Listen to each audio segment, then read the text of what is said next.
اسلام نے غیبت سے کیوں منع کیا ہے؟ غیبت کا معنی یہ نہیں ہے کہ کسی بندے میں کوئی عیب نہیں پایا جاتا تھا تو آپ نے وہ بیان کر دیا، یہ غیبت نہیں، یہ تو بہتان ہے۔ کسی میں کوئی عیب نہ پایا جائے تو وہ بیان کرنا وہ غیبت نہیں، وہ تو بہتان ہے۔ غیبت کی تفصیل یہ ہے، تشریح یہ ہے، غیبت کی تعریف یہ ہے کہ کسی میں کوئی عیب پایا جاتا تھا، آپ نے وہ اس کی غیر موجودگی میں ڈسکس کیا تو اس کا نام غیبت ہے۔ وہ عیب تھا، آپ سچ ہی بول رہے تھے، آپ ٹھیک کہہ رہے تھے، وہ عیب واقعی تھا، اور اسلام اس کو پسند نہیں کرتا۔ اسلام کہتا ہے کہ اگر تو سمجھتا تھا یہ عیب ہے تو جا کے اس کی تبلیغ کر، اس کو بتا، اس کو کہہ میاں یہ غلطی چھوڑ دے، تو نے ڈسکس کیوں کیا؟ آپ کسی شخص کے پاس بیٹھیں اور کسی دوسرے آدمی کی تعریف کریں، آپ کہیں کہ بڑا اچھا ہے، بڑا بامروت ہے، مہمان نواز ہے، با اخلاق ہے، وعدے کو وفا کرنے والا ہے، دیانتدار ہے، سچ بولتا ہے، آپ تعریفیں کریں۔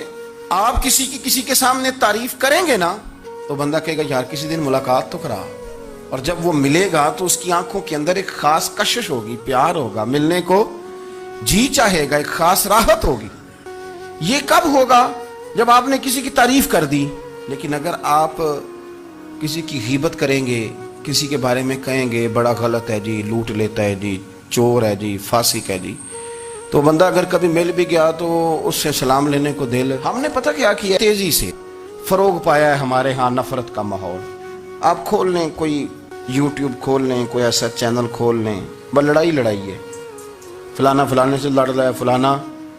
مذہبی لوگوں کی میں منت کرتا ہوں کہ خدا را دین کو اس طرح کا ماحول تو نہ آپ دیں کہ لوگ کہیں کہ ان میں کوئی شے طے ہی نہیں، فلانا فلانے کا جواب دے رہا ہے، فلانا فلانے کا، اور بازاری زبان استعمال کی جا رہی ہے۔ اور ٹھیک ہے، مسلمات جو طے تھے لوگوں نے تو ان کو بھی چھیڑنا شروع کر دیا، اور تضحیق کی جاتی ہے، لفظ اس طرح کے اختیار کیے جاتے ہیں جو ویسے ہی وزادار آدمی بولنا پسند نہیں کرتے۔ کیا آپ اپنی شکل دکھا رہے ہیں کفر کو کہ یہاں نفرت ہی نفرت ہے، اور وہ باتیں جن کو بالکل چھیڑنا نہیں چاہیے تھا ان پر بھی آپ کلام کرتے ہیں۔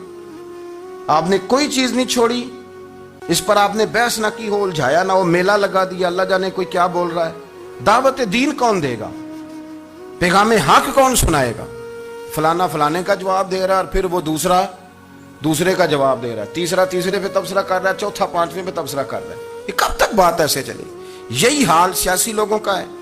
میرے ملک کا جو نوجوان نہ بڑا ہو رہا ہے نا، میں بڑی ذمہ داری سے بتا رہا ہوں، وہ جیسے ہی بڑا ہوتا ہے تو وہ سمجھتا ہے میں ڈاکوؤں کے ملک میں پیدا ہوا ہوں، وہ سمجھتا ہے یہ شاید چوروں کی دھرتی ہے، وہ سمجھتا ہے شاید یہاں سب دھوکے باز ہیں۔